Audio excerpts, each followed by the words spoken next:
So, without further ado, Tom Potosnak.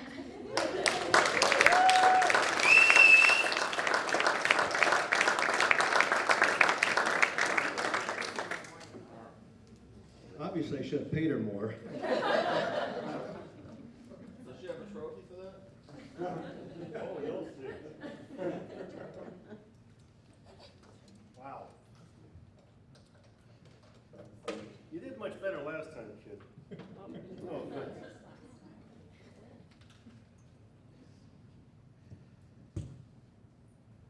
All right. I think we're good. Thank you. Sorry, Jess, I didn't mean to disparage your effort. The last time I think you called me the greatest dad of all time. And you know, Father's Day is like 2 days away. Christ, you could have muscled it up a bit. All right. Sorry, kid. Anyway, well, lights. Thank you for coming out tonight. I really appreciate it. I really do. Anytime I do this and people show up, wow, I'm amazed. I love it. Anyway, welcome to Subject to Change. It's actually the second version of the show. When I first wrote it, let me get rid of the cell phone for God's sake. You know what's funny? About 5 minutes ago, I said, "Whoa, Facebook alert, subject to change." That's me. I'm going to turn the phone off here. How do you do that? Okay, here we go.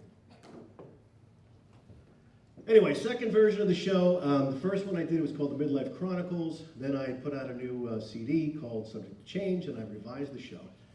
And it was funny, the first time I did it as Subject to Change, I did it for an organization that I had done a benefit for a year prior. So, I came out and I set everything up, and it was early, and this couple came in, and they were kind of watching me set up, an older couple, and they walked up, and the woman said to me, we were here last year for your show, and it was called The Midlife Chronicles. Like she was accusing me of something, like, now it's subject to change. What's different? I said, well, it's same format, songs, stories, monologues, all that stuff. But I put out a new record and I changed some of it. I pulled out some songs, put some new stuff in, and even added a few songs in that everybody's going to know. And she said, oh. And there was this awkward silence. And the old man looks up at me and says, is it any better? Somehow I'm guessing it wasn't a unanimous decision to come out that night to see me again. But they stayed, what the hell. Anyway, so subject to change. Just about everything in this great life is just that, subject to change. And in fact, I don't know if you've ever seen my CD cover or the promotional material for this show, but there are 3 pictures on there. There's the first one is me in my first communion. Then we have one when I was in my 20s, just after I got out of the Army and was allowed to at least attempt to grow a beard. And then, that was my wife.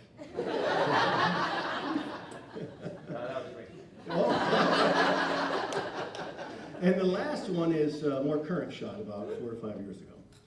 Now, the one of me in my 20s, what's interesting about that is a lot of people have said to me that in that picture, I apparently look a little like the actor Bradley Cooper. And, woohoo again. So, now why do I tell you that? Because it doesn't do me any good that 25 years ago I looked like Bradley Cooper does now. But the thought occurred to me. What would happen if I tracked down Bradley Cooper? He has an apartment in New York City, from what I understand.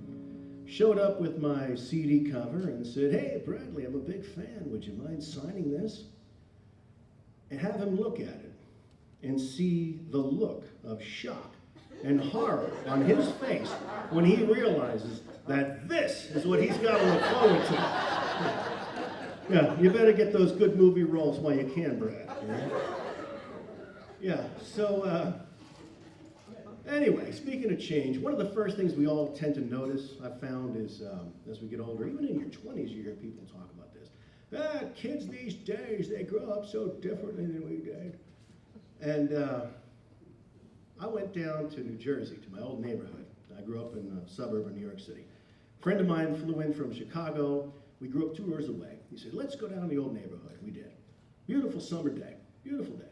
We go down there. We were walking by the ball field, the lake, everything that we loved growing up. It's like a ghost town. The kids weren't out playing or doing anything. Other than a couple of moms pushing carriages, it was Chernobyl. It was unbelievable. It was like no one out there. And it just, it certainly wasn't what we remembered back when we were growing up in the summertime in the olden days.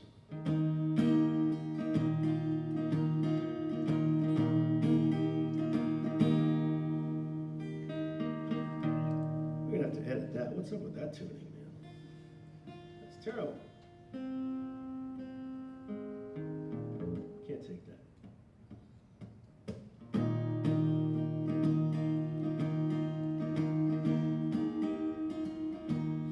We were shot out of a cannon every single summer morn.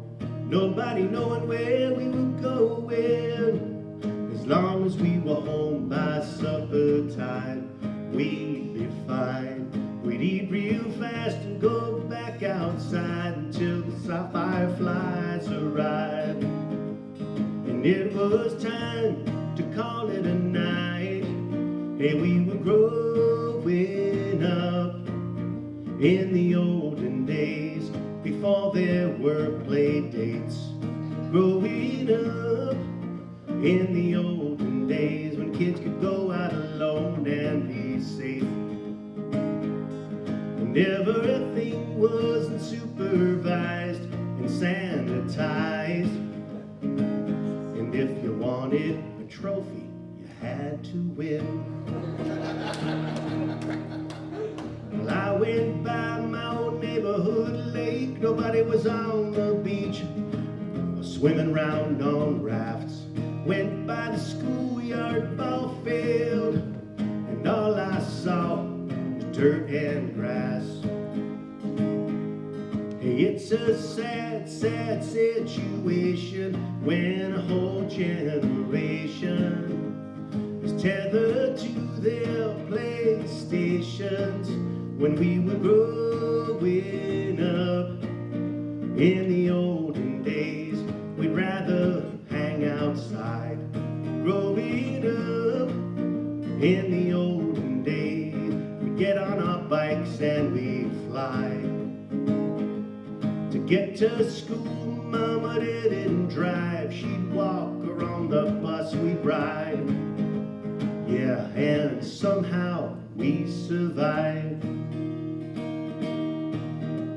Now I'm not saying everything was great. Yeah, there were narrow-minded and ignorant things we do. But these days enlightenment mixed with arrogance at the expense of common sense ain't cool. You know, it just makes for a bunch of smarter fools than we were growing up. In the olden days, we had to stand up to answer the phone. Growing up in the olden days, we drove the pyrotechnic Ford Pinto. Growing up in the olden days, we also had to stand up to change the channel.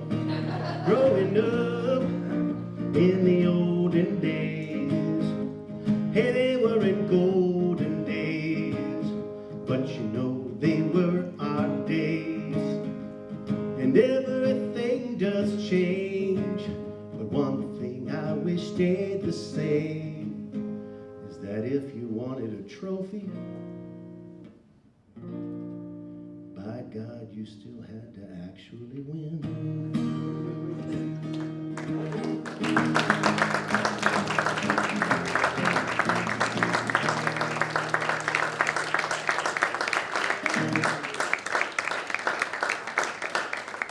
Yeah, 2/3 of you never won a trophy when you were growing up. Well, this kid's got to earn it. Meanwhile, anyway.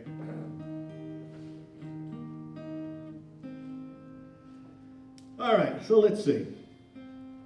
Now, obviously, what's the one part of that song that resonates with everyone? The questions get harder, by the way. You're all clapping about the trophy stuff.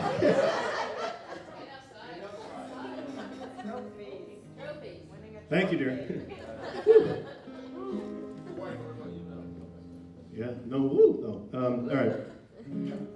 My first exposure to the whole trophy phenomenon was my daughter played youth soccer. I don't know how old you are, 7, 8, whatever you are. And let's just say that to call my daughter a bad soccer player would be an insult to bad soccer players, obviously. It just wasn't her thing. I mean, really, it just was not her thing, you know, and hey, that's life, right? But there I was, the dutiful dad, with my video camera, out there filming every action-less packed moment of the season. We got a couple of highlights. She kicked the ball twice, all season long. One time she was running from it, hit her in the foot, not gonna split hairs, okay? But the big highlight of the season, the big highlight, was when they had her playing defense. There she is. The game's raging on around her. She's out in front of the goalie, doing cartwheels. Now, of course, everybody knows who you are, so they're all kinds of looking at you sideways, and you can hear what they're thinking, right? But you know, I just kept filming. What the hell? This might come in handy one day, right? And, you know, what was I going to do? Defend the indefensible? Because, you know, isn't that what gives youth sports a bad name? Because I guarantee you the stands were filled with guys. So if that was their daughter doing cartwheels in front of the goal, he would have come up with something like, well, you know, what she was doing there, it's called the windmill defense. Oh, big in Brazil. Oh, on its way up. The kid's ahead of her time. Right? But you know what? The season ends, and you guessed it, she walks off with a trophy. There it is, ladies and gentlemen. I said to my wife, I said, you know what they should have given that kid?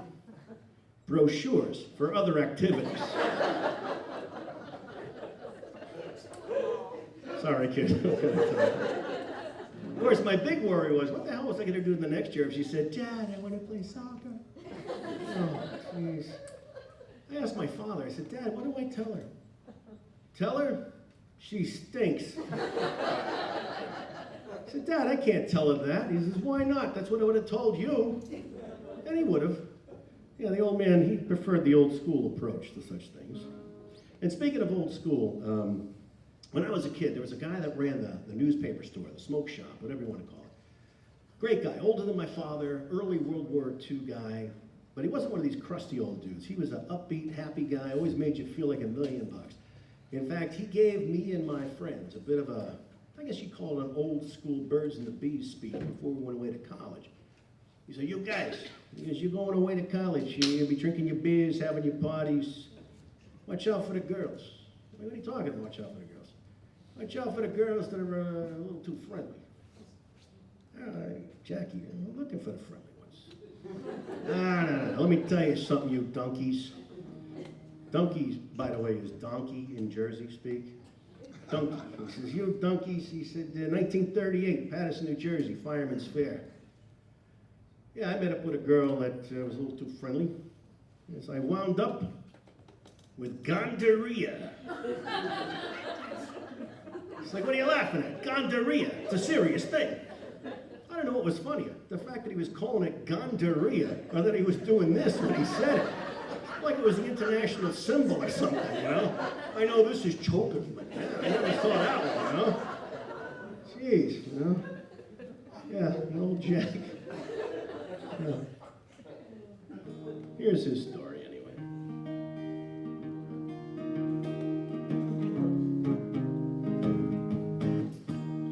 Well, Jackson runs little smoke shop in the center of town.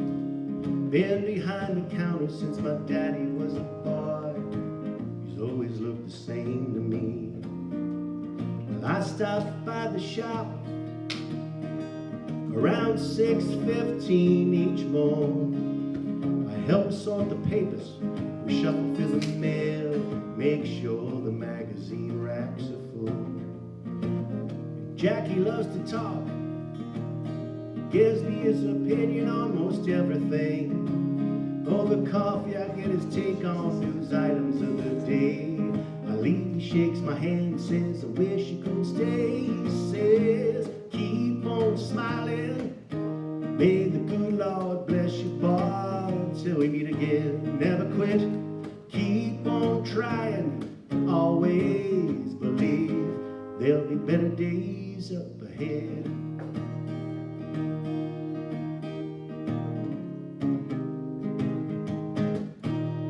Well, Jack takes care of his own. If you're one of those he calls his friends, you'll get the paper for a quarter instead of 35. I'll give it to you free if you ain't been working for a while. 'Cause Jackie, he's known hard times, lived through the Depression, fought the Second World War.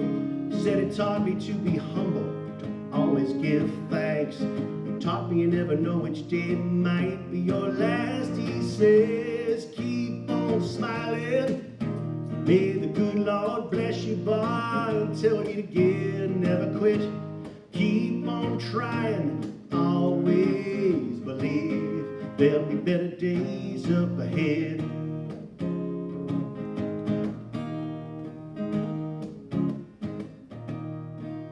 He says, I can't understand kids these days, can't understand their parents none too. When I was in school, if I broke the rules, the teacher'd kick me right out of the class. And my daddy, he wouldn't sue. No, when the old man came home at night, he'd say, boy, I would've kicked you out too.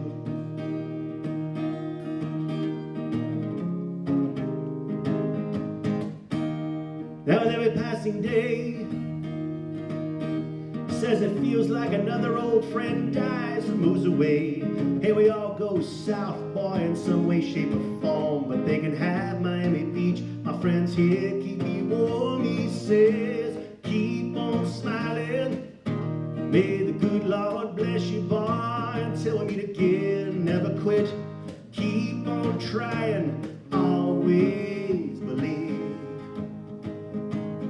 there'll be better days. You know there'll be better days up ahead.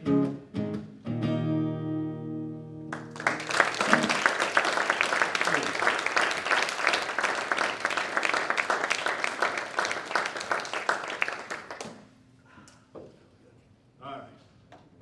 Where are we? Jackson, yeah, he was quite a guy. Anyway, all right, let's do this and see if we can keep it in tune, because I tried to do that.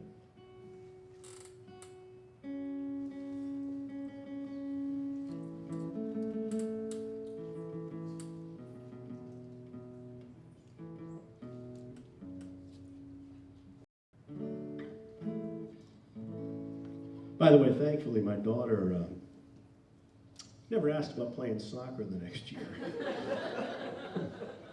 And if she did, I mean, I wasn't going to tell her she stinks. She wouldn't have believed me anyway. What do you mean, Dad? They gave me a trophy. You know, the whole parent-child relationship has changed so much over the years, the generations.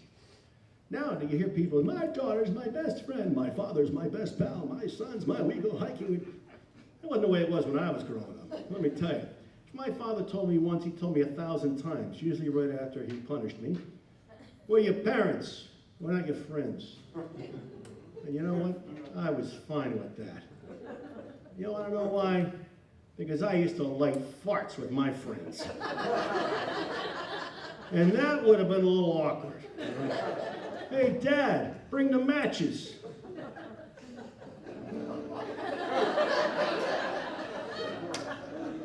You know, and as tough as my father was, my mother was tougher. I'm telling you, tough as nails. Oh, I was in the first grade. I I don't know, I used to show up at school and I get a little upset and I'd cry a little, you know. Nowadays, they call it anxiety. You know, back then it was, you're a baby. So I did that a few times and they sent me to the nurse and I'd get it together, you know, come back. Probably for snack. But anyway, so, and then finally they had enough of it. They said, look, pal, they sent me to the principal. And I go down to the principal's office, and who's waiting for me there but my mother? Now, my mother worked. Now, we're talking the 60s here. Not a lot of moms worked outside of the home in those days. But what happened was, my father, his union, they went on strike. He was driving a cab. My mother got a job as a secretary. So I go into the principal's office, and Mr. Kinney says, well, Tommy, you've been apparently upset at school. We've called your mother in here to see if she can help us out. So my mother said, Mr. Kinney, would you mind if I had a word with Tommy alone? He's like, no problem. He leaves. She looks at me, says, Tommy, I don't know what your problem is. And I don't know why you're crying at school, but it better stop. Because if it doesn't, and they make me leave work and come in here again, I might get fired. And if I get fired, we're not going to have any money. And if we don't have any money, we're going to starve. I haven't cried since. You know, my parents, they might not have been my friends, but I do have some fond memories of the time we spent together. I want to give them a break here, you know. Sorry, guys, you know. But, and one of them goes back to when I was like in junior high, 6th, 7th grade, whatever it was. And on Saturday night, we used to watch TV together. My brothers were 4 and 6 years older than me, so they weren't really around. But remember now, we're talking early 70s, when there weren't any, you know, computers, you know, no Facebook, no video games, no phones, any of that stuff. We had one black and white TV. So I used to sit down there, and I don't know if you know this, but in the fall of '73, you could watch All in the Family, MASH, Mary Tyler Moore, Bob Newhart. It's like a Hall of Fame, all in a row. Yeah, and then at 10, you had Carol Burnett for the variety fans. And I don't even know that I liked the show so much, but I just enjoyed watching them be human. They would laugh, and it was great. It was just really very cool. They weren't my parents for like 2 hours. And you know, I'm going to bet that a lot of you have seen many of those 70s sitcoms, whether it was first run or whether it was in reruns. And whatever sitcom 70s knowledge you have is going to come in handy tonight, because you could possibly win a copy of a marginally coveted CD called Subject to Change. And if you have it already, I've got 2 others. All you have to do is, I didn't even think that was a funny line. I was just letting you know there are options. You know, somebody's going to go up and say, I won your CD, but can I have somebody else's, please? So anyway, where was I? Yes, the 70s sitcoms. Oh, all you have to do is listen to this song and identify how many 70s sitcoms you can pick out of this song. Now, let me tell you how it works. I named some shows by title. I named some characters, but it counts once. So if you hear characters in a show, it counts once, okay? Or just characters, counts once. Let me tell you how this crazy song came to be. I was homesick with the flu one day, and you know how you're laying there on the couch and you're clicking around and you're and you're out of it. I came across some of the old 70s shows that I enjoyed so much. And that night when I went to bed, I know that the flu, the cold medicine that knocks you out, and those 70s sitcoms rattling around in my head, I had the craziest dream. Went like this.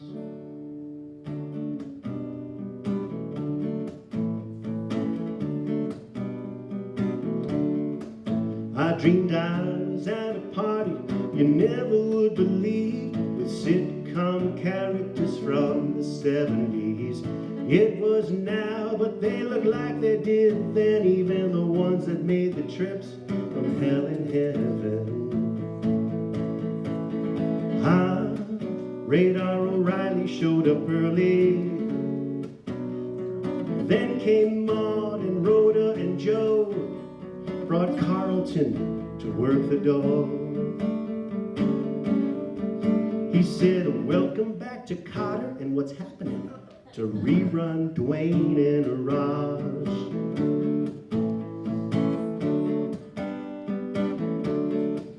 Hey, there's Mel from the diner with Alice and Flo, Emily and Bob with Ms. Romano. George Jefferson is laughing. Hey, Bunker needs a drink. Not only is God black, but so is the president. Ah, there's Florida and JJ talking about good times and all night long. The Partridge Family is faking, playing their own songs. Hey, has anybody seen Mary? Rhoda says it isn't like her not to call.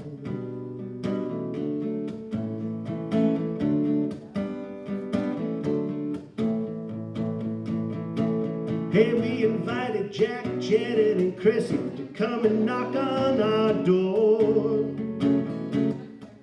With Johnny Fever, Jennifer, and Venus Flytrap from WKRP.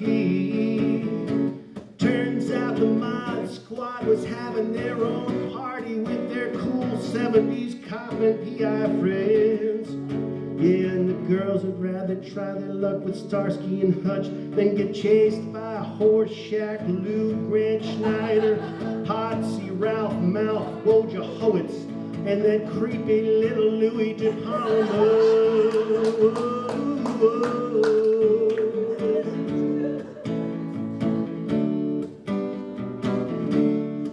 Sue Ann Nivens and Felix Unger trading the recipes galore. Colonels Blake and Potter are laughing about the dresses Klinger wore. Oscar Madison and Rollo are shooting dice across the floor.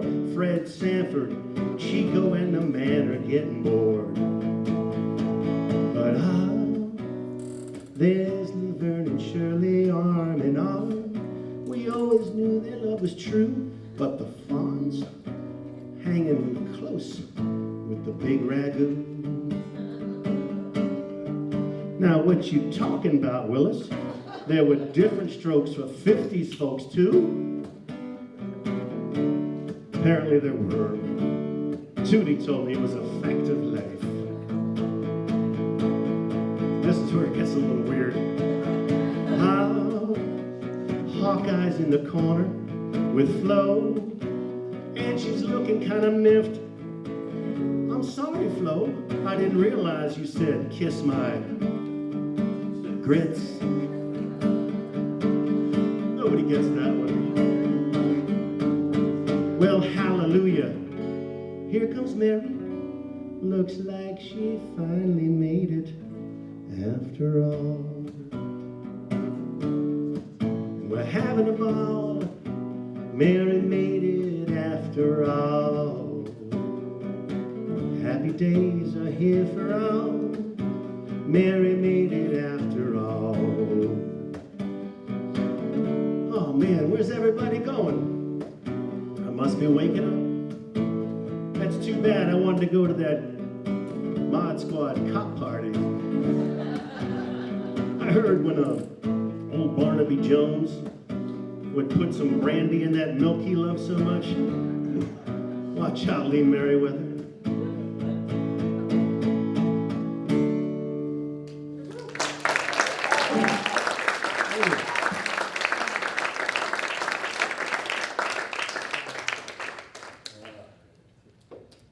I know it's unprofessional for me to drink on stage, but the show was free. There you go. No, I'm good. There you go. Right. Hey. You know, the sad thing is, by the way, let me make sure I'm tuned first of all, at least close enough for Potosnak music.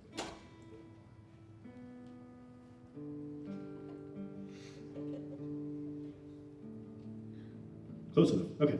The sad thing is that the older we get, these sitcom stars that we all knew and loved so much, but by the way, how many times did I reference? How many sitcoms did I reference, kids? A lot. 40, 30. Who said 23? Yeah, you're a repeat offender. You've been here before. Who said 23? Well, see me at the break and I'll pretend to give you a CD. Thank you very much. Sorry about that. Anyway, the sad thing is, as I was saying, that a lot of these 70s sitcom stars are no longer with us anymore. A lot of them have died.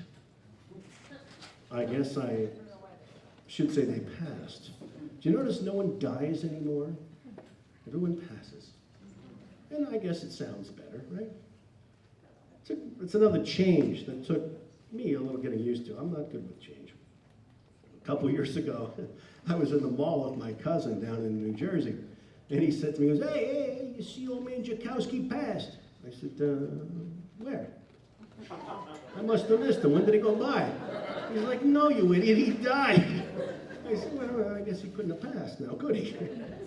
Oh, and speaking of the long goodbye, here's another change I've noticed. When you read the obituaries these days, they don't tell you how people passed anymore. They never do. But the one thing you can rest assured happened is that when they did pass, they were surrounded by their loving family. You notice that one? Very good. Now, folks, I don't know about you, but if I'm laying there dancing on the fine line between life and death, if I'm going to be surrounded by anybody, I'd rather it be a team of physicians doing everything they can to keep me going, you know? Or maybe a couple of naughty nurses to send me off with a smile. I mean, I don't want to be laying there like, oh, there's that idiot son-in-law. He hasn't showed up for anything in 8 years, but he's muscled his way to the front row for my demise, you know? Oh, yeah. Meanwhile, he's checking his watch. You know, he's got somewhere better to be, you know? Which, by the way, leads me to another question, very serious question. What do you do if the person you're surrounding doesn't die? What do you do? What's the etiquette? Hell, in college, we give our professors 10, 15 minutes. If they didn't show up, we were out of there. How long do you give a guy to die? And you're kind of disappointed if they don't. You're walking out of the hospital, I gave up Sox tickets for this, you know? It's the least you could have done. You know, every once in a while, though, I'm kind of a nostalgic guy, as you probably can tell. I like to look at old photos. Every once in a while, I reminisce and I look at old family photos or slides. Remember slides? Remember the old man would pull up the projector? Oh man, and your relatives be over and you know they wanted to kill the old man. This is our trip to the beach. That's water, you know. Oh, thank you very much. Anyway, and then we had the 8mm home movies. The ones where there was no like speaking parts, ever just waved. Those were better, I'm telling you. Ever since people got speaking parts, it's gone downhill, but anyway. But I'm always struck by a couple things when I look at these old photos and these old, slides of movies or whatever. First of all was how ridiculous we all looked. I mean, my goodness, we all looked so ridiculous. And in fact, wow, I forgot something. I did. How about that? What I was going to say was the clothes we wore. The crazy clothes we wore that were so ridiculous. I had a prop. It was a shirt from my old 70s days that I would have said, Jessie, could you, to my daughter, I'd say, Jess, could you believe I actually wore this thing? And she would say to me, Dad, I can't believe it actually fit. But anyway, it was part of the Tom Potosnak Will Never Ever Have a Girlfriend collection. I'm sure you can imagine what it looks like. You're going to have to this evening. But the other thing that strikes me, though, when I look back at the old photos and everything is when you see all these people that you loved and you knew and you had such great times with, is just how fast the time flies by. You know, you're like, wow. And if you have something on, I guess what they call these days your bucket list, you better get busy because time flies. So there you go.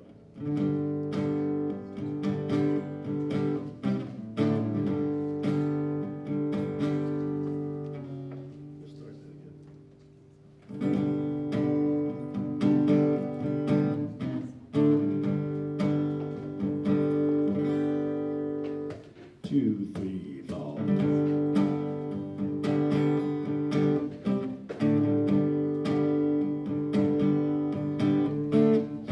Sitting here all alone, I'm laughing through old photographs, all movies, yeah. Quite a show, starring thinner, younger people wearing crazy clothes. As I try to recognize these characters from another life, it hits me, yeah. Plain to see in the rear view, every day is Halloween. Life's just like October, this warmth, there's sun, brilliant colors, cold air comes. Everything, it fades away, it's all a part of the masquerade.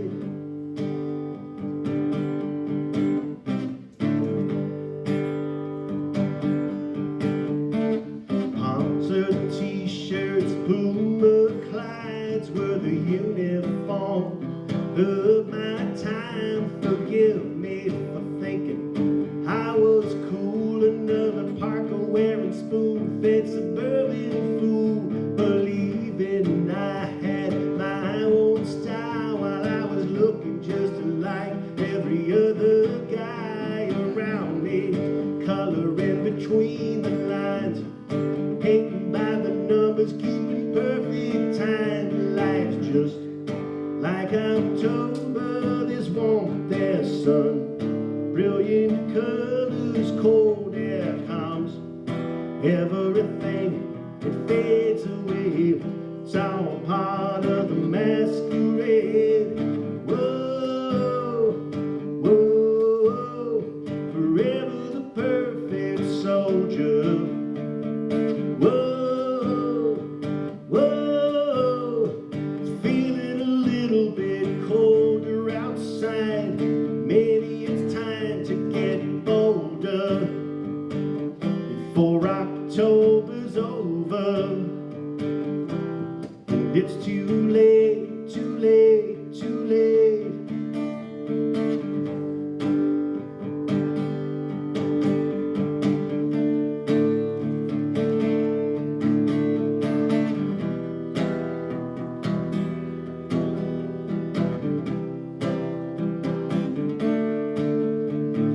Whoa, whoa, forever the perfect soldier.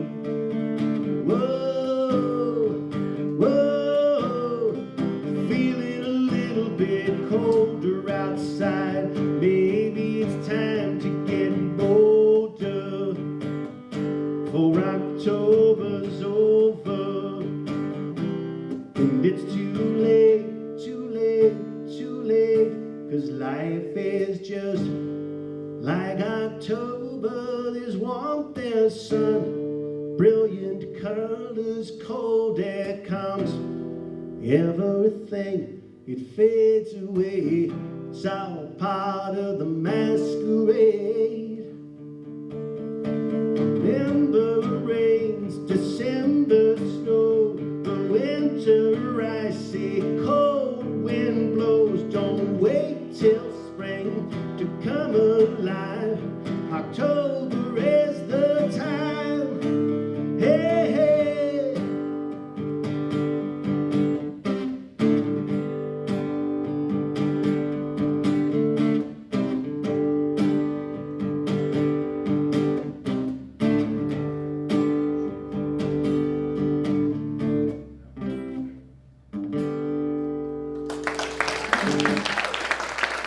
Thank you. Well, I never tell the story how that song came to be, but after I played the last show, Kevin kind of encouraged me to do it. What happened was I talked to my dad in January, on like the 18th or whatever, and he was sick, and he said, hey, it's only 6 weeks to go and spring's coming, so I'm really excited about spring, and I got this I'm going to do, and that I'm going to do, and 4 days later he was gone. So I remember writing that song about that, just like, hey, ain't no time to waste, kids. But that's where that one came from. On that sobering note, what we'll do is this. We got one more song in the first half. Take about a 15-minute break. And then we will reconvene for the second half of the show. If you're interested in CDs, I've got them here. You just come on up and let me know. Happy to accommodate. $10 a whack. There's 3 of them, 25 for the whole lot. But gotta put on my headgear here.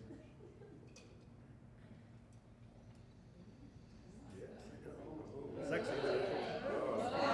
The woman goes, when I'm starting to put something on, you know. I'd rather hear it when I'm taking something off, but you know, those days are gone. Okay, we got one more song, like I said, and I want you guys to help me out with this. It's a song you all know and you love. We're going to go out with a blaze of glory. Amazing song by an amazing artist. And when I tell you I do not use the word amazing very often, anyone that knows me knows. I hate the word amazing. It's the most overused word in the English language. Everything's amazing. And Facebook is the land of all things amazing. Almost impossible. What's that? Perfect? I've seen perfect and amazing. Oh my goodness, everything's amazing. Just this past week alone, what did I see that was amazing? Oh, it's an amazing day. You look amazing. My amazing dog. My amazing kids. Yeah, that one stopped me in my tracks, because I know those kids. And amazing is not the word that comes to mind when I think of these kids. At least not amazing in a good way. But the most amazing I've seen on Facebook, I think, or one of the most amazing, and this one goes back a ways, came complete with a photo and a caption that read, "My amazing beef Wellington."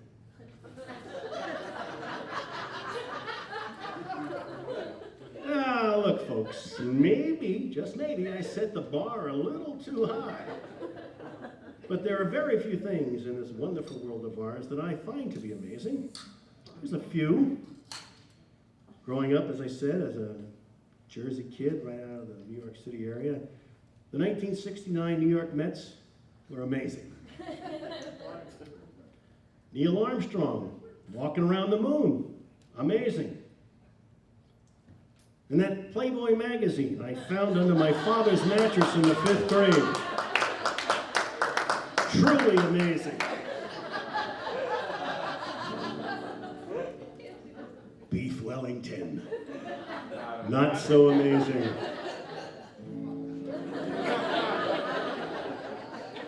But this song, by this songwriter, I think is truly amazing. So help me out. You'll know your part when it comes along. Don't disappoint me, all right? I've been working hard for you. Oh.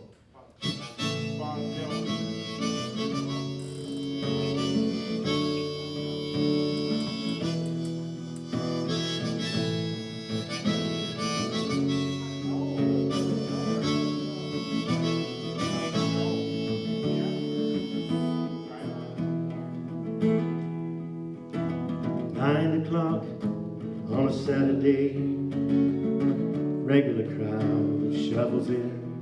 An old man sitting next to me, making love to his tonic and gin.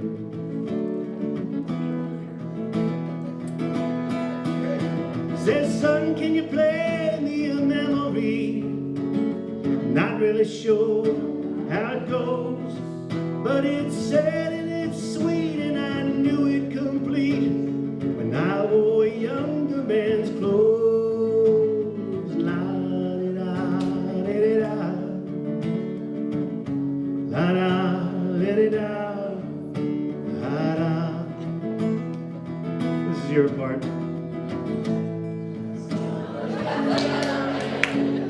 Sing us a song tonight where we're all in the mood for a melody. You got us feeling alright. La-da-da-da-da-da, la-da-da-da-da, la-da. John at the bar, he's a friend of mine, gets me my drinks for free. quick with a joke, ought to light up your smoke. There's some place that he'd rather be.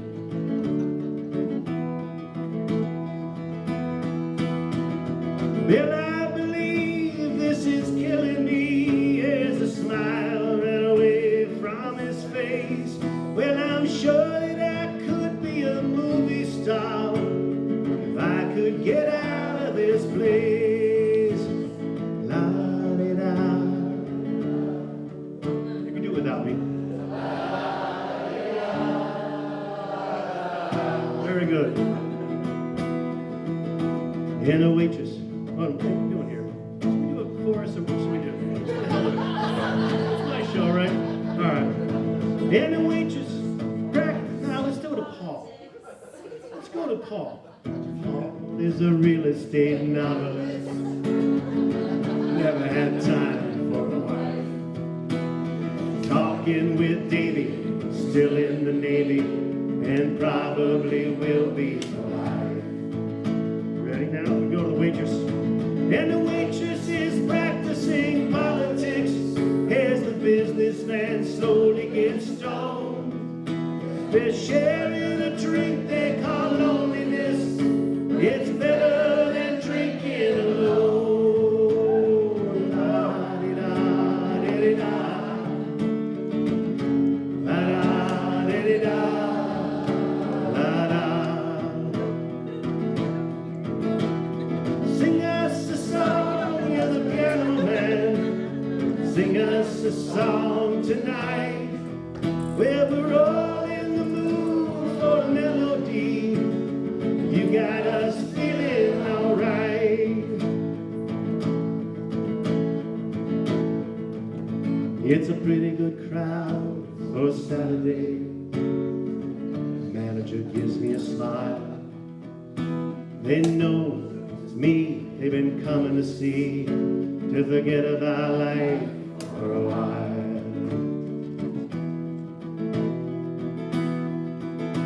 And the piano sounds like a carnival, and the microphone smells like a beer.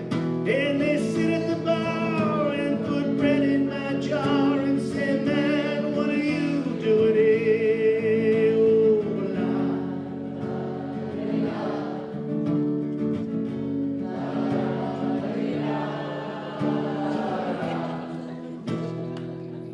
la. All of you guys now.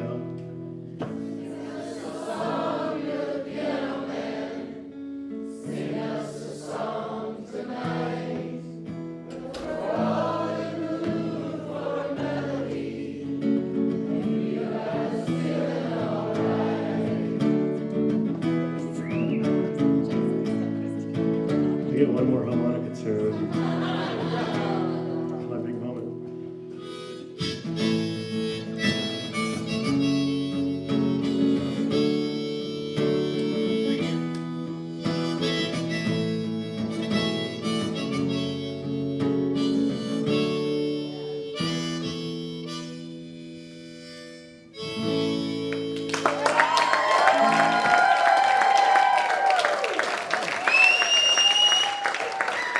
To play more cover songs. All right, take 15, you deserve it.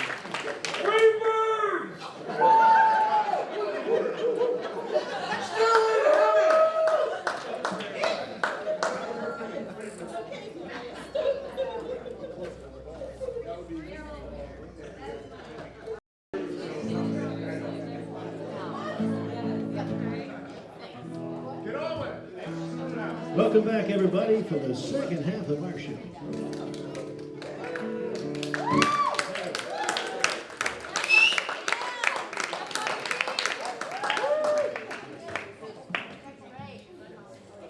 Well, all right.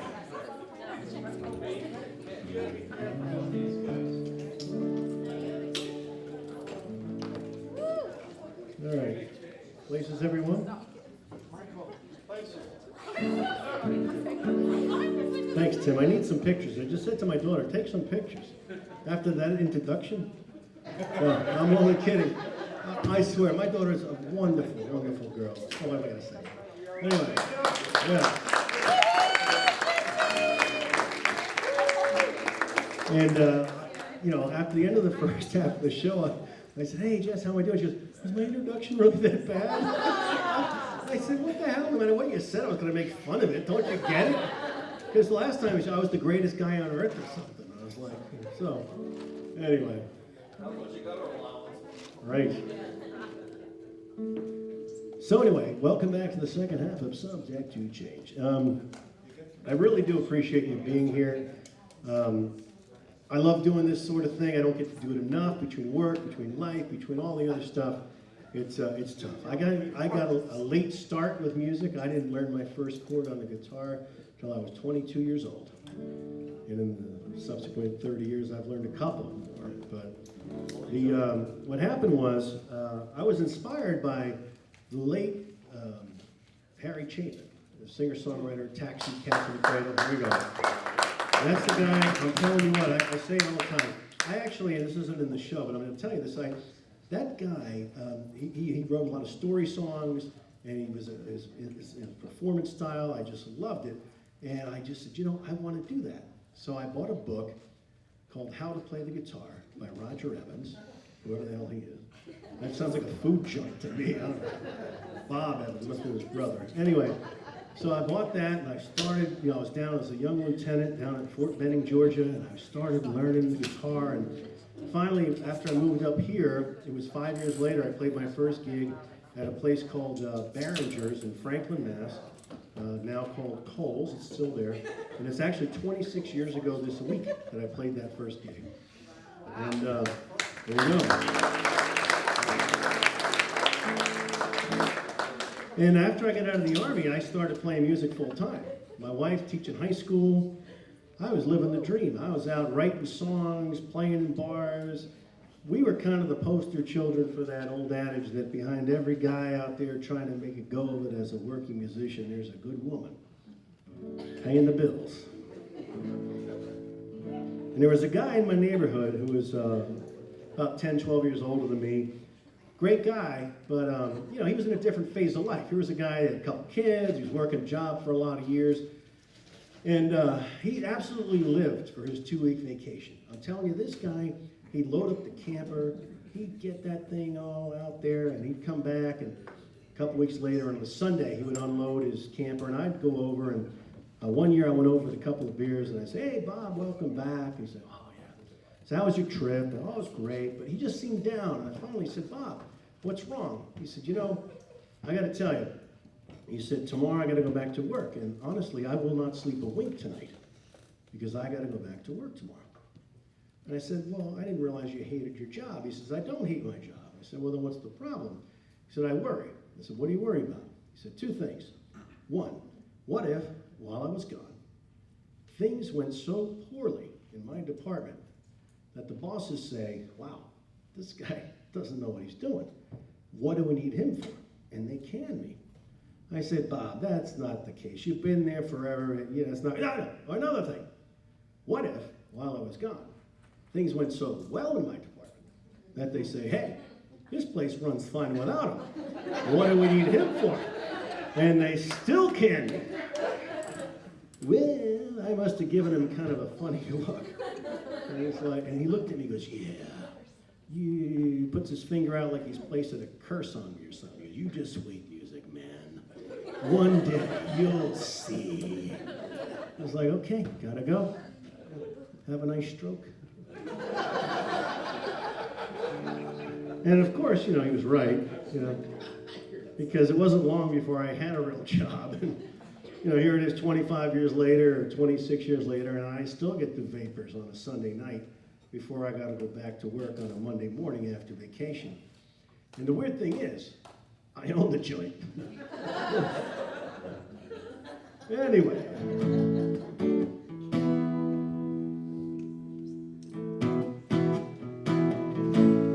My first night on this island, sun sinking into the crystal blue sea. One I love still beside me, no need for words, she feels the same way as me. Yesterday seems so far away, yeah. I'd like to keep it that way, 'cause it took so long for this day to be here.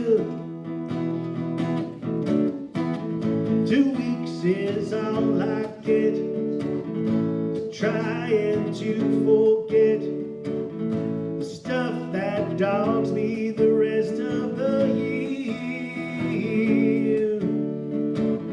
Tonight it's our first night, wanna get things started out right. Why not go for a nice long walk on the beach?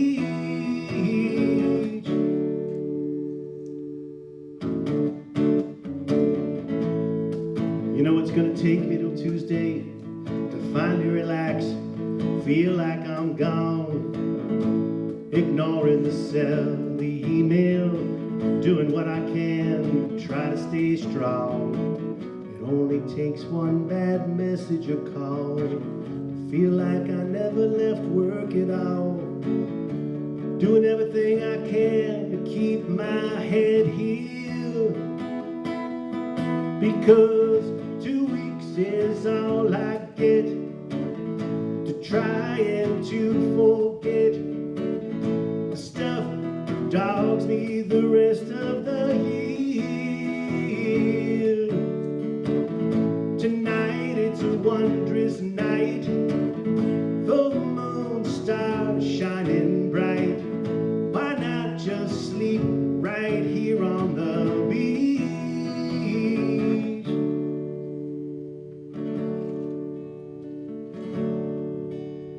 Sea breeze gently carry my blues far away. Cool air soothe my soul. Ocean's rhythm serenade me to sleep. Sunshine warm me awake. It's a new day, it's a new way. Let's play.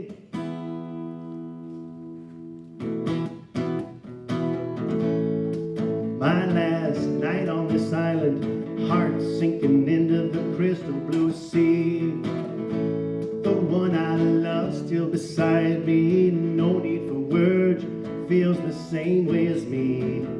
How can 2 weeks go by so darn fast? How do we make this great feeling last? Till we can get back here the same time next year?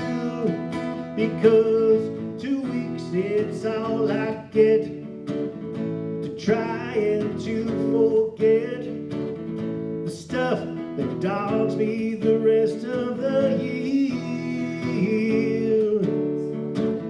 Tonight it's our last night. Wanna go, but I don't wanna go back home. We'll be flying right over this beach,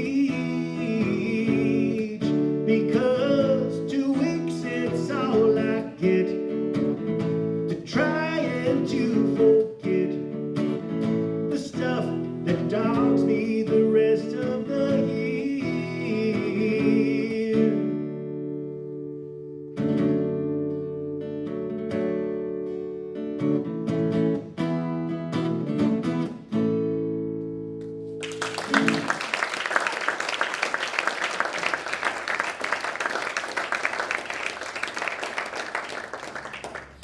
Well, thank you. A lot of people like that song. I always find when people buy the CDs, the one called "The No Way Out But Through," that song is on there, and it's got a Jimmy Buffett sort of overtone to it, and people tend to like it. But because we can all relate, you know, you go away, it's like you never went anywhere. I don't care what it is, whether you're working, whether you're home, whatever, it's just you want to enjoy yourself and get away from life. And for me, with getting away from life, probably the best thing, I just absolutely love going to the beach. Absolutely love it. We go usually South Carolina. Friends come up from Florida and meet us there and stay at a little place there in Hilton Head. And we're going July 4th week and have a great time.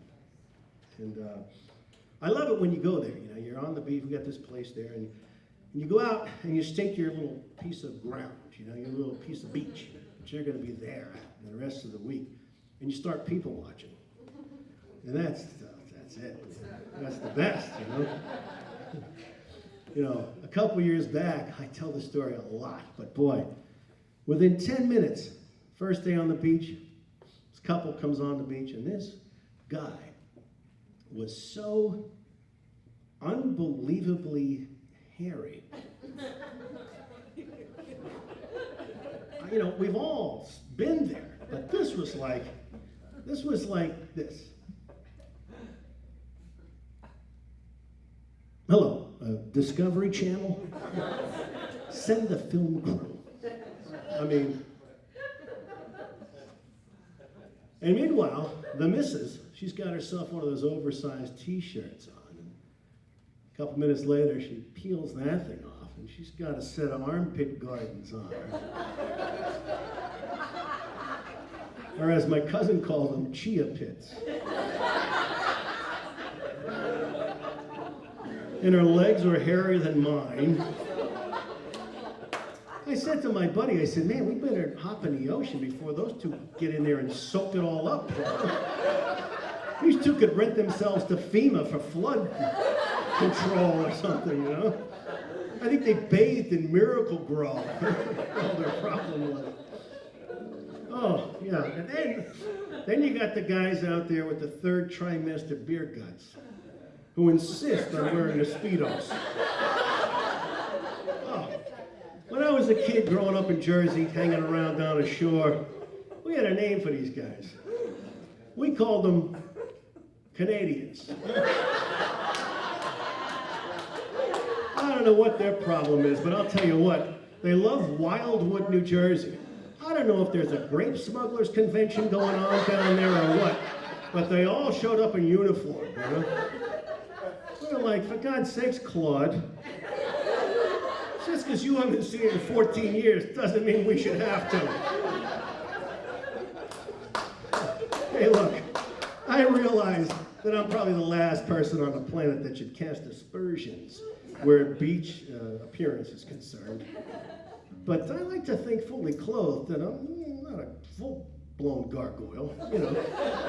We all like to think we got game on some level, you know. And in fact, not too long ago in this very room, this happened. I was in a meeting with some clients, and this marketing guy and his young, lovely assistant. And I noticed that she was kind of, dare I say, checking me out. And look, I don't care what your status or your vintage. A little ego candy goes a long way. You know?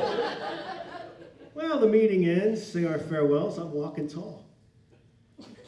I go to the men's room, I wash my hands, and I look into the mirror, and folks, I have got a nose hair. You could have zip-lined down this thing. I could have rescued stranded hikers from a mountain crevice. Stick me in a helicopter, no problem. Yeah, I still got it. Yeah, on some planet, perhaps. But you know, I'm probably not the only person that's hit the wall at my age group. In fact, I got to tell you that sometimes when I look around at my contemporaries, and of course I'm not referring to anyone in this room tonight, but some.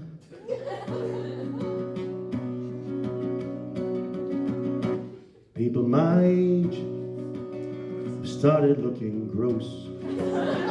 Cannot say all, and I shouldn't say most. I seen them in the grocery, I seen them up close. People my age have started looking gross. Ooh, ooh, ooh. Ah. People my age, they're showing somewhere. Got holes where the teeth was and their heads have gone bare. Brains are shrinking, faces sinking into fat. And as for the mirror, we won't be looking into that. Ooh, ooh, ah. People my age have started looking gross.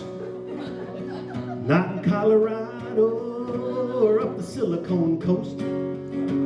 Back in New Jersey, See, growing up, I would eat Taylor ham on hard roads. Were my first steps on the road to looking gross. Ooh, ooh, ooh. Ah. People my age, they're looking overripe. Some are getting operations to tighten up what ain't tight. What gravity is ruined, they try to fix with a knife. What looks pleasant in the darkness, plain scary in the light. Ooh, ah. Bruce.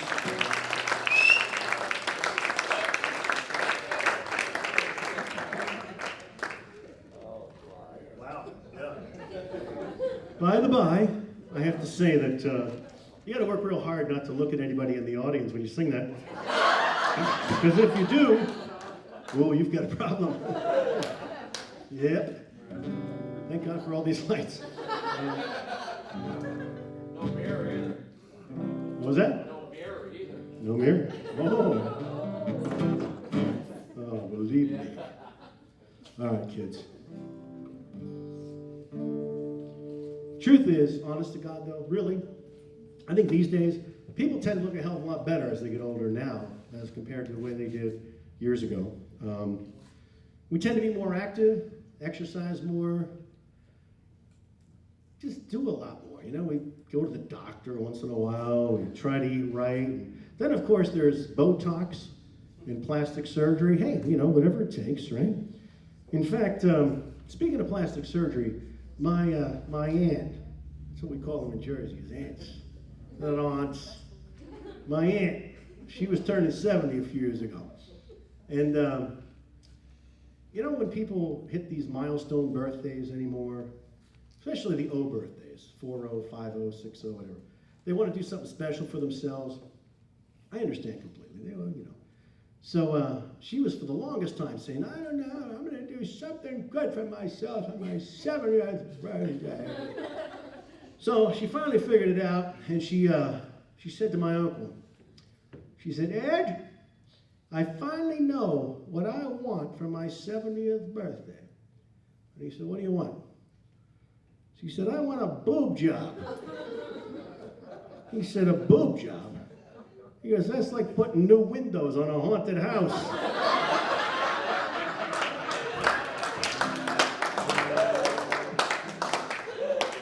That is a true story. You know, in fact, this isn't in the script, but my uncle also, he's the best. He's my godfather. I swear I got the humor bug from him. We were at my cousin was getting married. We had a bachelor party. We went to a football game, and we went to New York City. It was fun. But anyway, so one of the guys that grew up in the neighborhood with my cousin went up to my uncle, and he says, hey, you know, Mr. Sudol, how are you? And my uncle says, I'm good. He goes, how's your brother Carl? Oh, my brother Carl, he's, you know, he's getting married to this woman that nobody in the family likes. And he said, don't worry, in a couple years, it'll be unanimous. And he was right, they got divorced. Anyway. You know, I don't mind birthdays. You know, everybody gets freaked out about birthdays. What the hell? You know, I don't mind them. What I hate, though, is when people find out it's your birthday and they decide they're going to make you feel better, you know. Don't worry, age is nothing but a number. Sell that one to your insurance agent. Right? The one I hate the most is, hey, Tom, don't worry, you're not getting older, you're getting better. Thinking to myself, better? At what? Certainly not bladder control, I can tell you that. I haven't made it through the night in years, you know? And then you got all these people running around saying things like, you know, people turning 50. Yeah, 50's the new 30. 60's the new 40, right? 40's the new 20. 30's going to the prom. I don't know what the hell they're doing. So, I know a guy that got divorced, and he was doing the whole 50's the new 30 thing. Hey, don't worry now. I'm going to find chicks because, you know, 50's the new 30.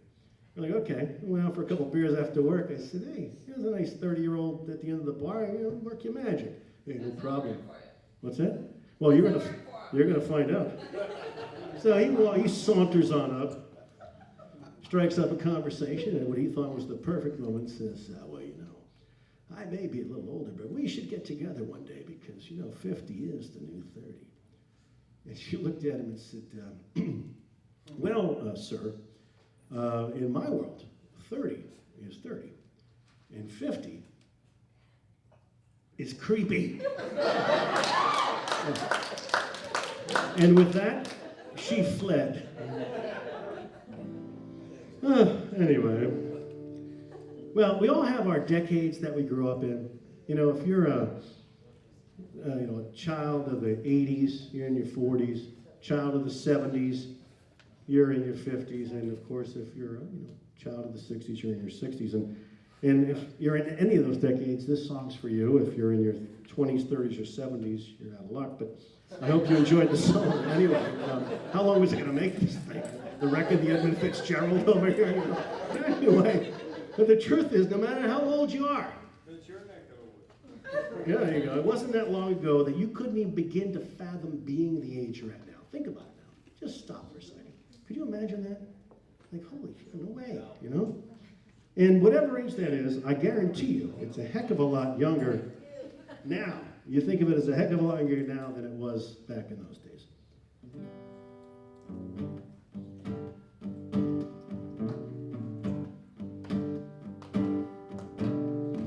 So you hit your 40s, growing up in the 80s, I bet you thought that was old. In the days you thought Judd Nelson was cool. Guys had mullets, and girls had their great big hair. Now hers is cut and colored, his is no longer there. Oh yeah, couple kids from the 80s, all grown, couple kids of their own. In those days you're watching back to the future. These days you're wondering where that future goes.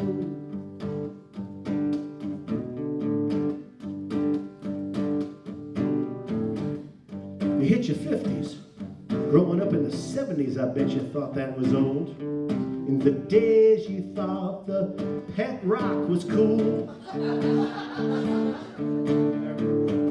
Guys in their leisure suits, girls in flares and platform shoes. No wonder why people went streaking. They figured they looked better new. Oh yeah, the days of disco and mood rings, shag carpet and hanging out at the mall. And hey guys, how about those way too tight gym shorts? It's amazing that we could even have kids at all.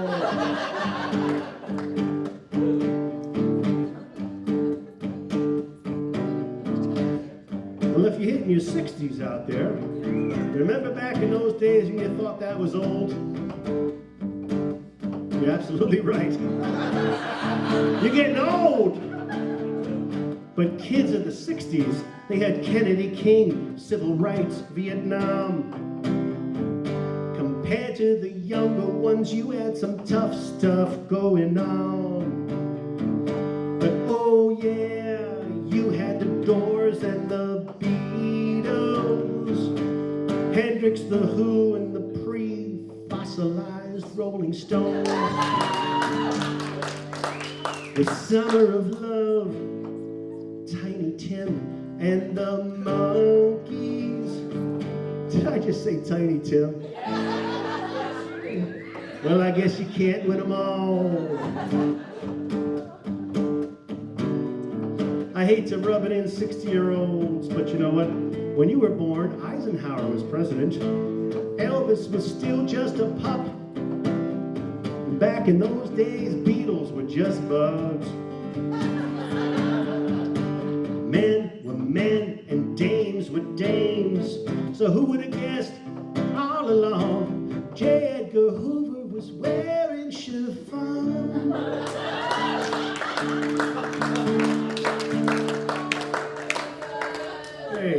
that there's anything wrong with that. But you know what? Back in those days, you got to admit, that had to be Victoria's biggest secret, huh?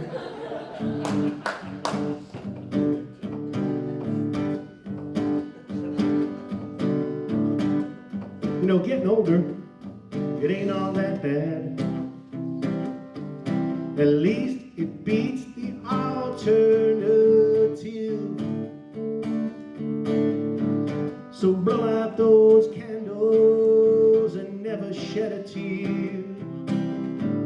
It'd be much worse if we were aging in dog years.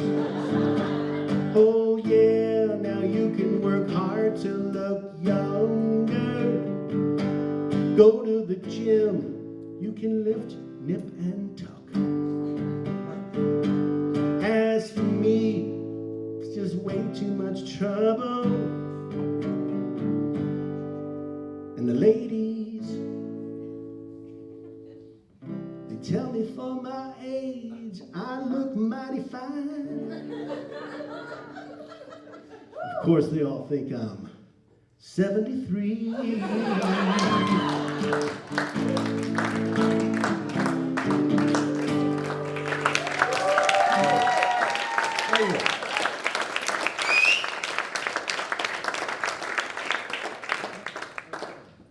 Put my headgear on. I only put this thing on when it's time for you to sing. All right? So you guys, I got another song I want to play for you that you're going to help me out with. And then we got one more after this. We'll kind of bring it in for a landing. But you know, I think the toughest part of dealing with change, it's really not about the age per se, because you know, in your head you kind of still feel like you always felt. You still feel like your kid, you know. And these days, thanks to exercise, diet, and the wonders of modern science, a lot of people are physically feeling pretty much the same way they always did. In fact, you can go around the old folks' home these days, and you've got 85-year-old guys walking around popping little blue pills out of Pez dispensers. Yeah, they're pretty much feeling as better than they ever did. And thanks to the law of unintended consequences, I don't know if you know this, but one of the biggest problems out there in the old folks' home is, 1, 2, 3, gonorrhea. Apparently they never hung out with my old friend Jackie. Yeah, that's true, by the way. I think the biggest issue you deal with as you get older, it's feeling like you still count, feeling like you're still in the game, feeling like you're relevant, because, you know, like the world hasn't passed you by. I mean, isn't that the biggest thing you think about? I mean, you know, because I got to tell you, sometimes it's not easy, especially, you know, this technology. I mean, you know, to put your home entertainment center together, it's like you got to be an engineer. By the time you get it together, you know, it's obsolete. I mean, I kind of long for the simpler days when, you know, to me, the height of in-home technology was like the clicker. Remember that? That was it. Remember when you got your first clicker? It was like the work of the devil. You couldn't believe it. Holy cow, this can do this? And then you got all your social media stuff. I mean, this Facebook and that's about as far as I get. But when you think about it, you got your Instagram, your Pinterest, your Snapchat, your Yik Yak, Vine. Then, of course, there's Twitter. Hashtag alright already with this Twitter. I can't stand it. I mean, my God, it's like every moron's got a soapbox now, you know? And speaking of being obsolete, I remember the first time I really heard about Twitter. I was going back a few years, of course, but I was coming back from a trade show, and I get on this plane, and I got the aisle seat, and I walk up, and there's this young lady, I don't know, mid-20s, this or that, beautiful young gal in the middle, and her boyfriend on the aisle. And she's really giving it to him. I mean, I walk into this, and she's like, I know what your problem is. You won't tweet. My girlfriends, their boyfriends all tweet. Even my sister's husband tweets. I don't know what the hell she's talking about. But I'll tell you what, all I can think of is this guy's just sitting there like a dummy, saying to myself, you know, pal, for a girl like this, Not only would I tweet, I'd meow, bark, and moo if she asked me to. Yeah, I'm definitely on the fast track to oblivion, right? Yeah, I long for simpler times. You know, you can pull out your record player. Remember that? The record player? And your 45s. And, you know, kick back on your beanbag chair, you know, a little Jiffy Pop popcorn.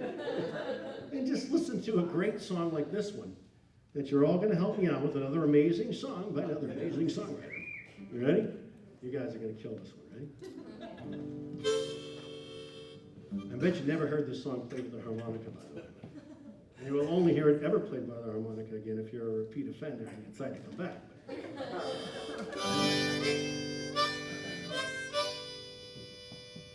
Everybody figured it out yet?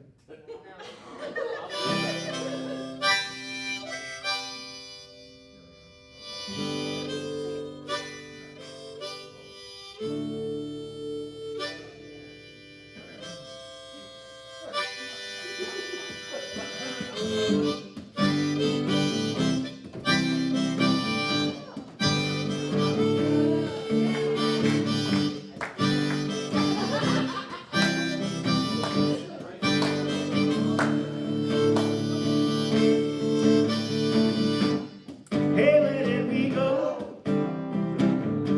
Days when the rains came down in the hollow, playing a new game, laughing and running, skipping and jumping in the misty morning fog. How in the hearts of pumping with you, a brown-eyed girl. You, my brown-eyed girl. Whatever happened? Tuesday is oh so slow, going down the old mine with the transistor radio, standing in the sunlight laughing, hiding behind a rainbow wall, slipping and sliding, yeah, out along the waterfall with you, my brown-eyed girl. You, my brown-eyed girl. That's what you've been waiting for. Do you remember when we used to sing?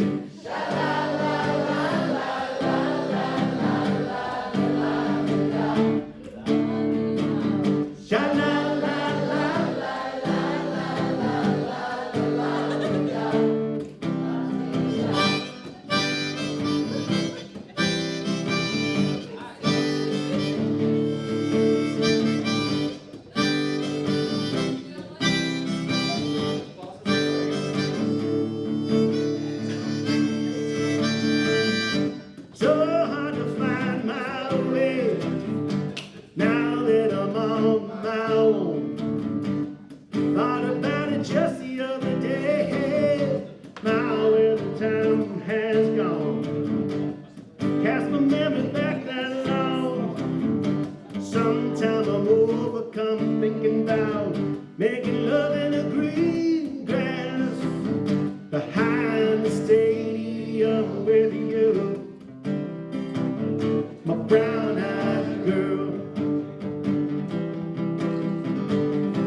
You, my brown-eyed girl. Here we go, kids.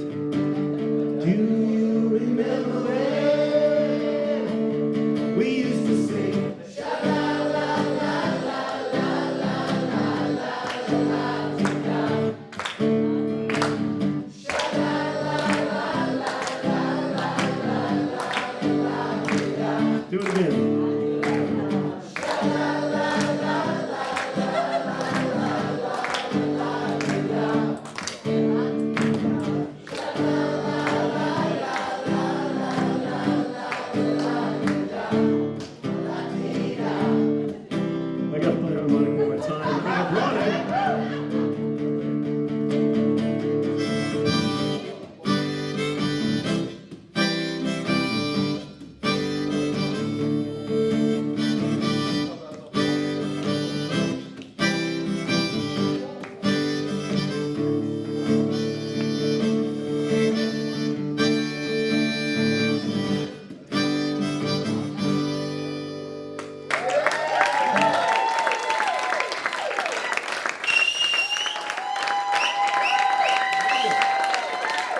You guys were awesome. You amazed me.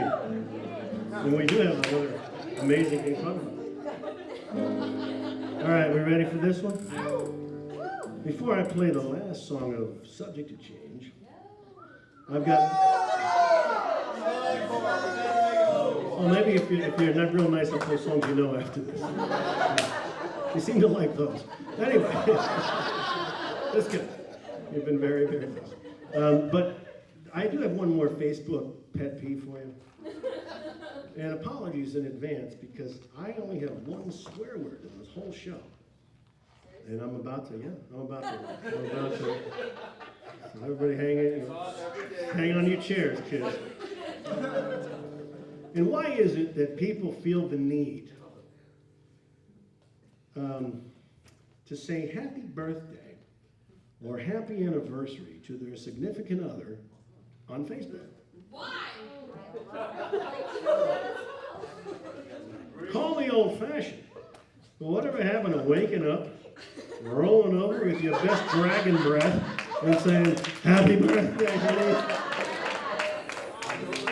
Why the need for the public proclamation?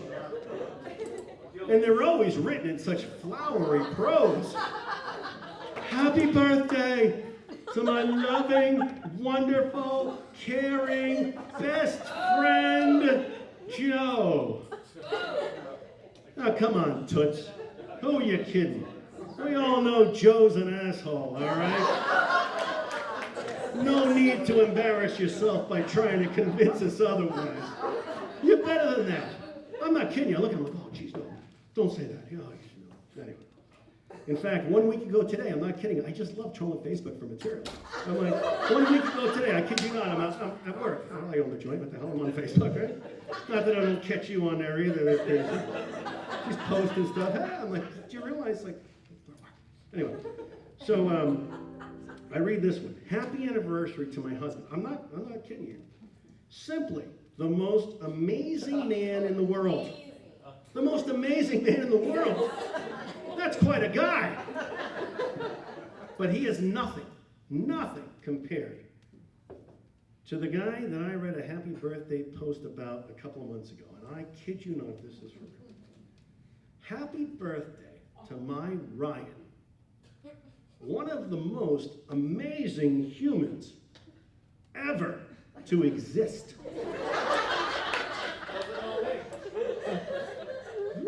Now, I had to even go for that one. Now, let's just think about this one for a second. Let it soak in for a moment.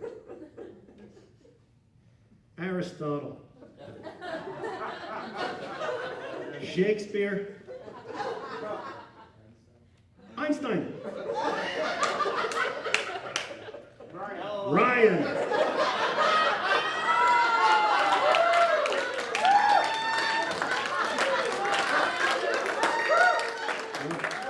Yeah, that pretty much changes everything, doesn't it, kids? Andrew. Yeah. Yeah. You know, I normally don't do relationship humor because no good can come of it. Because the first rule of comedy is there's always a victim, you know. And unfortunately, in a relationship, it's usually the one who told the joke. But anyway, but I will say this. Sometimes my wife gets upset when I come home and she says to me, never talk about things. You sit there, eat your dinner, look out the window. And she's right, actually. Except for the, that's really not but you know, when you come home from work sometimes, you don't want to talk about it. You just want to, you know, regroup and all that stuff. You know? But one morning I decided, though, that I was going to open up and be a nice guy and all that. And I come downstairs and she's eating breakfast. And I say, and this is a true, none of this is BS, by the way. They're all true stories, but this one is just beyond belief. I come down and I say, you know, I got to tell you, you know, work's been really tough lately. It's been really tough sledding. Not a lot of business. Nobody's paying me. It's really stressful. It's terrible. And she said to me,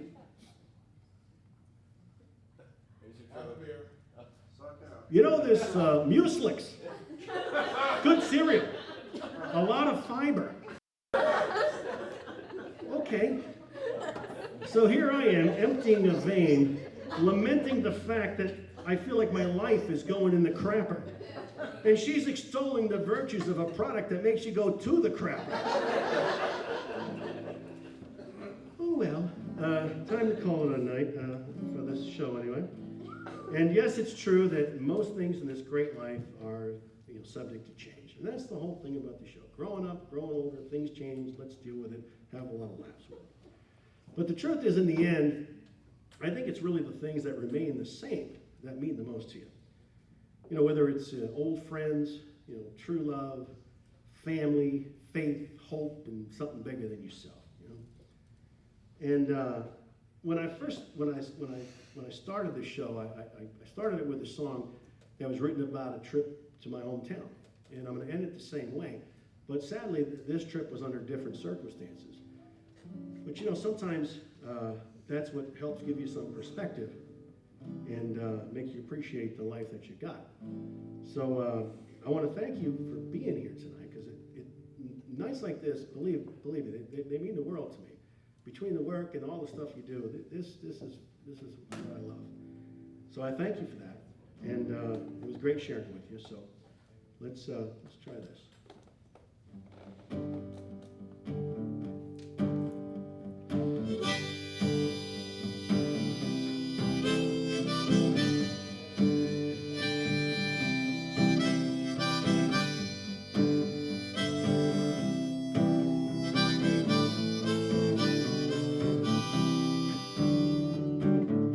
These times I rely on the street signs when I find myself around here. Faces and places that I always remember, anymore they're not quite so clear. Old friends, they're the perfect elixir. When the world gets you down, they're the ones that knew you back when, yeah. They're the ones who appreciate you now. I'm walking around here in the schoolyard. There are stories, there are memories, yeah.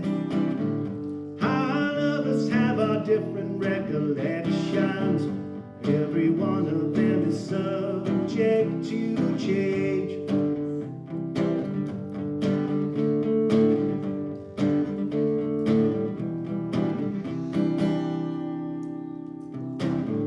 Life is different once you're living on the outside.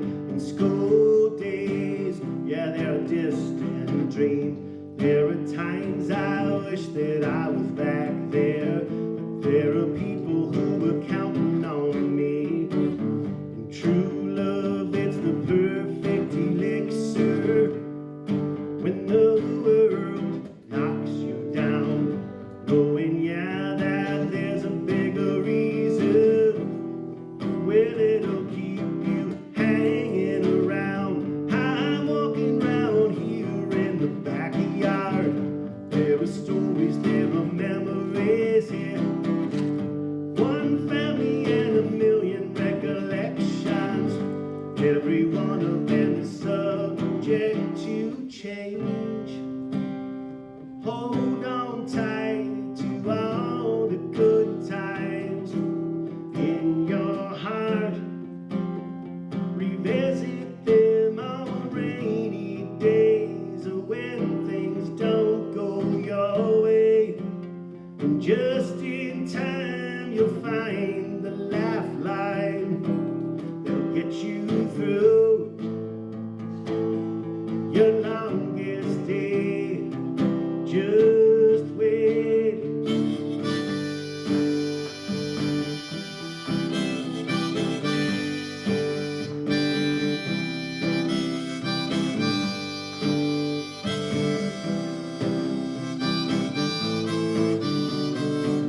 treasure your time, play it where it lies, and never let the best of yourself slip away.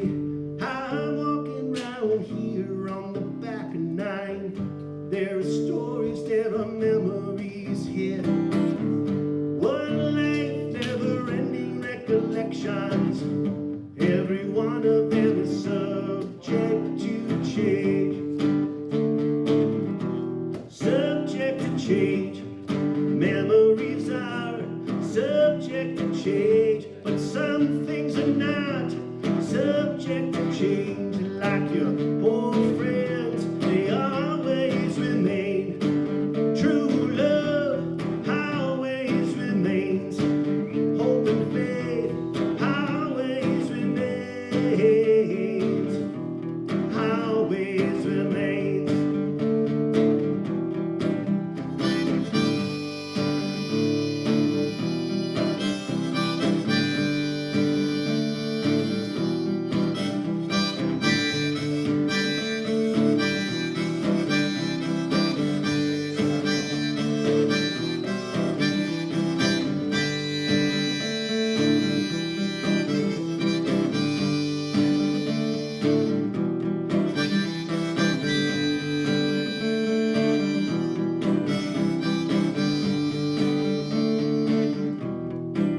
Old friends, true love, hope and faith always remain, always remain, never to change. Thank you.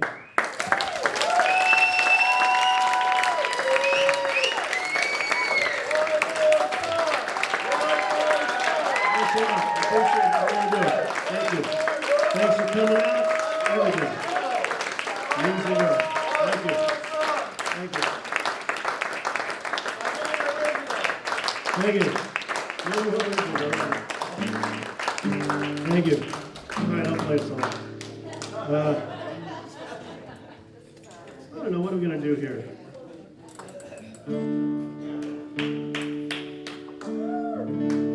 All right, I'm going to go a little mellow for y'all. You want to sing along? Sing along. All right. This is a weird song. I don't know if you guys, you might look at me and go, what the hell are you thinking? Or you might sing along because you're a little, not you, but some of you guys out there are a little long in the tooth.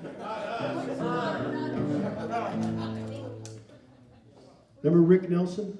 Yeah. I went to their party. Went to a garden party, reminisced with my old friends, chance to share old memories, play songs again. Got to the garden party, you'll know the chorus, guys. They all knew my name, no one recognized me. I didn't look the same, but it's alright now. There you go. Learned my lesson well. You see, you can't please everyone, so you got to please yourself. I'll catch up to myself. People came miles around, everyone was there. Yoko brought a walrus, there was magic in the air. And over in the corner, much to my surprise, Mr. Hughes with Dylan's shoes, wearing his disguise. But it's alright now. I learned my lesson well. See, you can't please everyone, so you got to please yourself. I played them all the old songs, thought that's why they came. No one heard the music, we didn't look the same. Sing some honky tonk, it was time to leave. Upon winning a song about a honky tonk, well, it was time to leave. Well, it's alright now. Learned my lesson well. See, you can't please everyone, so you got to please yourself. Okay? This is the da-da part. You guys can handle that, right? Ready? La-da-da. La-da-da. La-da-da. One more verse, kids. Someone opened up the closet door.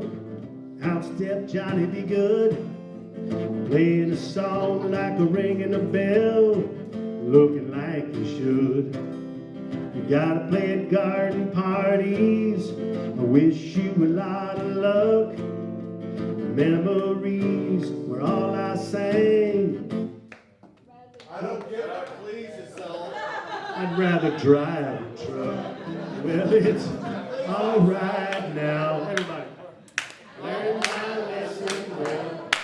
You see, you can't please everyone, so you got to please yourself. Boom, boom, boom, boom, boom. I figured I'd play that one because it's kind of the signature song of the night, you know?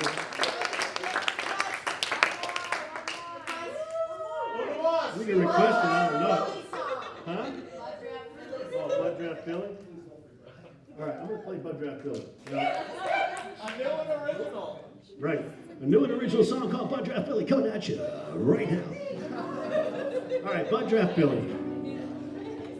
This is a song about a guy who, sadly, is no longer with us. He passed away about a year ago. But they called him Bud Draft Billy. Hold on a second. I'm Bud Can Tommy. But anyway, this guy, great guy, he used to come down to Willikers down in Shrewsbury. And what's funny is he lived across the road. He lived in the trailers over here as you're heading down Route 9. And it always made me laugh. He said when he would go to the grocery store, he had to cross Route 9. He said it was like playing Frogger. And anyway, so they called him Bud Draft Billy. The people that worked there say, hey, Bud Draft Billy. You know, he comes in and gets a Bud Draft. And so I said, I'm going to write a song called Bud Draft Billy.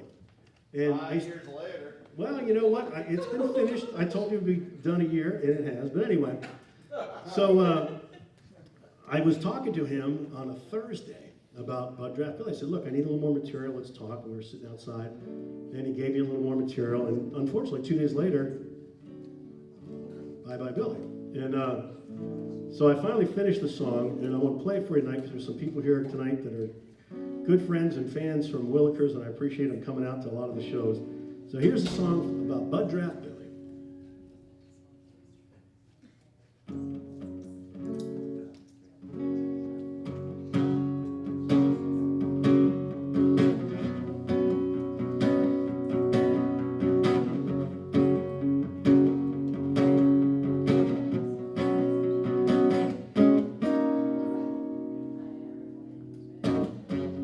Bud Draft Billy's walking down Route 9, heading to his favorite place. 3 miles down and back, but oftentimes he gets picked up along the way. He sits down at the bar and never ever needs to say a word, 'cause every bartender at Willikers knows just what to bring him. He's Bud Draft Billy, Bud Draft Billy. He's Bud Draft Billy, Bud Draft Billy. He's a local gride, near where he grew up is where he stayed. Work most any job, do anything as long as it paid. He told me I could build a house, tear it down, build it up again. I'm the guy they're talking about when they say I'm a jack of all trades. He's Bud Draft Billy, he's Bud Draft Billy. later, folks. Bud Draft Billy. Bruins, Pats, and socks. He'd watch every game. Jerseys, pictures, posters all over his place. Drinking, smoking, cooking, eating with all of his friends. Everybody thought the party would never end. At Bud Draft Billy's. Yeah, Bud Draft Billy. He's Bud Draft Billy. Bud Draft Billy and me were at the bar outside on the scenic shores of Route 20, talking about this song I'm singing. He said, I'm looking forward to hearing it. He said the Bruins are up 2-0, gonna watch game 3 at a cookout with my friends. But that is where his story ends. By the way, the Bruins never won again without Bud Draft Billy. Who is he? Bud Draft Billy. He's Bud Draft Billy. He's Bud Draft Billy. Who is it? You know it. Bud Draft Billy. Billy, Billy, Billy, Billy, Billy, Billy, yeah. Bud Draft Billy. Bud Draft Billy. Bud Draft Billy.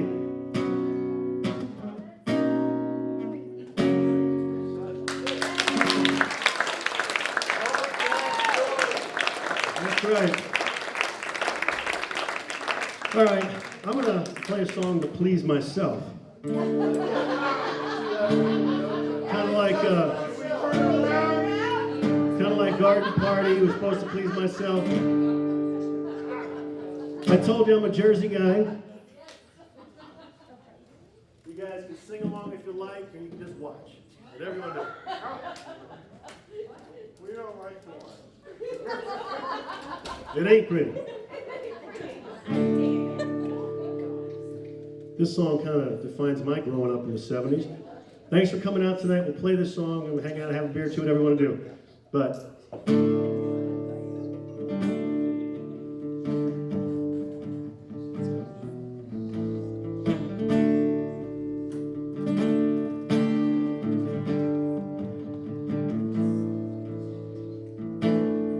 in the day we sweated out on the streets from a runaway American dream.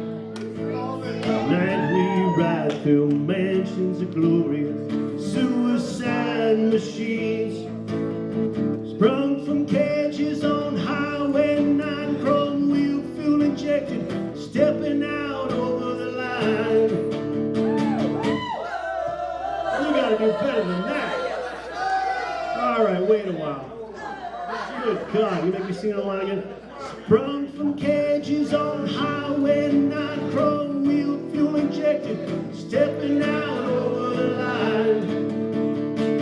Whoa! Baby, this town rips the bullets from your back. It's a death trap. It's a suicide rap. We gotta get out while we're young. 'Cause tramps like us, baby, we're born to run. There you go.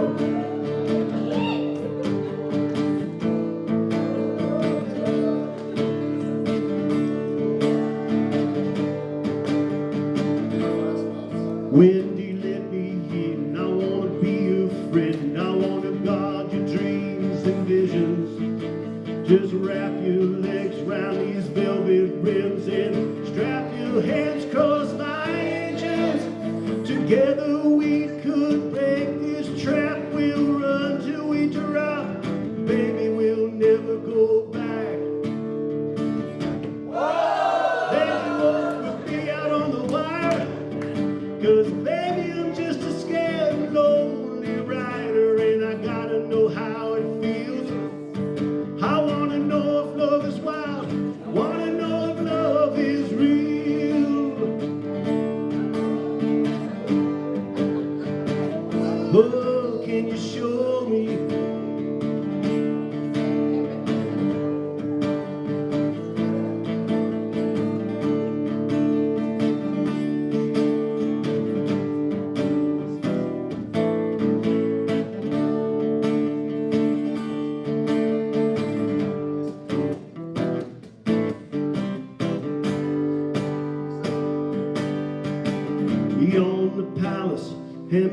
high-powered drones scream down the boulevard. Girls comb their hair in rearview mirrors, and the boys try to look so hard. The amusement park rises bold and stark. Kids are huddled on the beach in the mist. I wanna die with you, Wendy, on the street tonight in an everlasting kiss.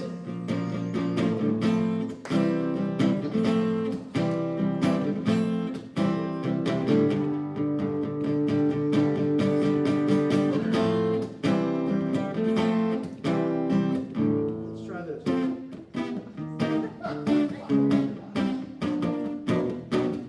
Close enough.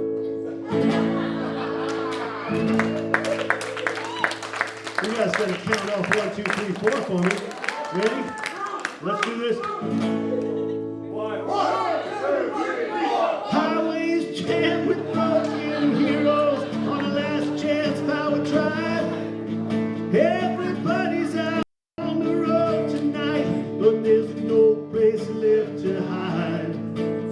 Together, Wendy, we can live with the sadness. I love you with all the madness in my soul. Someday, girl, I don't know when we're gonna get to that place where we really want it. We'll go in the walk in the sun. But till then, tramps like us, that's right. Come on, Wendy, tramps like us. Perfect. Come on, Wendy, tramps like us. Baby, we were born to love. Whoa, whoa, ooh. Oh, oh, oh, oh, oh, oh. Ooh. Oh, oh, oh, oh, oh. Well, all right. Thanks a lot. What kind of deal?